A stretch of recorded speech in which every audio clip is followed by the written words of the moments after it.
Hi, and thanks for logging on to the Daily DVAR halacha. And here's a brand new halacha for you, and it is for Sunday, the 31st day of August. Here we go.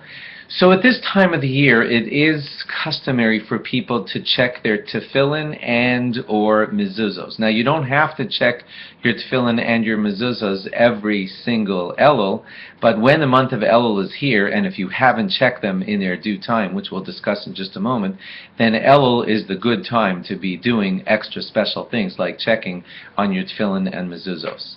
The rabbis say that your Tefillin and Mezuzos really, once they're sealed, they would theoretically never need any checking ever again, as long as you know that someone very proper checked them, sealed them, and put them away in their boxes. But the thing is, the reason we do want them checked, even though they were sealed and we could rely that they were made properly if a good proper person made them, but the thing is that over the years moisture could seep in, and that changes the facts on the ground, you might want to say, inside of that parchment. And therefore, what we do is we try to check them twice every 7 years or so.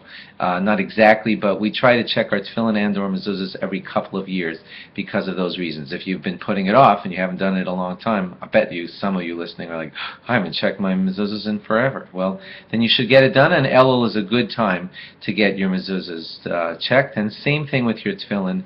The parchment inside, theoretically, if it was checked and put in there by a good responsible rabbi who knew what he was doing, they should never need checking again. But moisture seeps in, perspiration seeps in, and therefore we do check our tefillin, and Elul is a fantastic time. Also, to have the awareness of Elul on our minds all the time, it is a good idea when we write to each other in letters. That's what it said in the Shulchan Aruch, and I guess emails today also, which it didn't used to say in the Shulchan Aruch. But all kinds of communications that we say to each other should include the words Ksiva v'Chasima Tova. Well, that means that we want to, wish our friends that they be written and inscribed for a good year. And, this is the time to try and get those kinds of things done and to remind your friend and yourself about it and put it up in your awareness. Whenever Rosh Hashanah arrives, the custom, it's not a law, but the custom that some people have, only some people, is to fast for the first half of the day on the Erev Rosh Hashanah. But you don't have to do it. You may want to ask your rabbi. You say, I've heard about it on a halacha somewhere. Should I do it? Some people do, some people don't. They fast until Chatzos, the middle of the day on Erev Rosh Hashanah. Also, at this time of the year, some people pray at the graves of tzaddikim.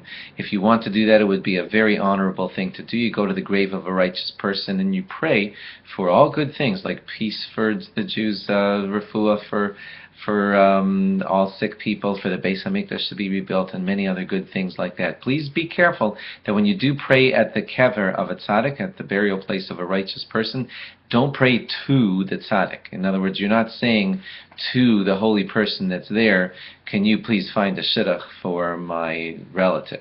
You're not supposed to you don't pray that to the tzaddik. All our prayers are directed to God. That's how it works in this religion. But when we pray at the grave of a tzaddik, what we're doing is praying to God, but the merit of the righteous person that's buried there can help on our scale, because we're at the site where the merits of the righteous person are remembered. So you're praying to God in the merit of the righteous person whose grave you are at. But don't make the mistake of thinking that in Judaism we go to the tzaddik's grave and we say, hello Abraham, could you find a shidduch for my relative? He doesn't find the shidduchim, God does.